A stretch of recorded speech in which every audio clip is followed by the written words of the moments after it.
G, salamat kayo sa tabang kani siya dako kani tabang nako para buhon success ang operation.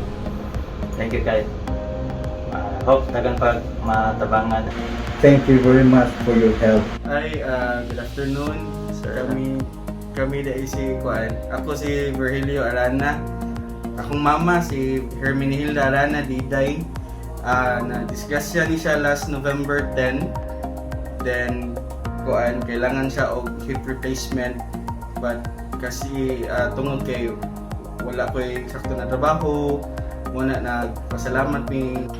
Hi guys, this is Dr. Joff, and if you are interested in charity surgery, if you have been waiting for this opportunity, this chance, because mahal kaayo, ako kay gasto, you don't have budget, lisod kayo ang financial, with COVID and everything right now, COVID is at an all-time low, and that means charity surgeries are back in multiple hospitals. And if you've had this pain for so long, if you've lost hope, what naging may pag-asa kay mahal kayo na magtikasto, this is your chance.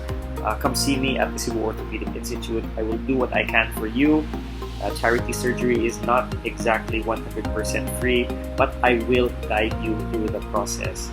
And if this is something of interest to you, or if you know someone who needs help, needs fracture surgery, or has severe arthritis, come see me at the Cebu Orthopaedic Institute. This is Dr. Joff. I'll see you.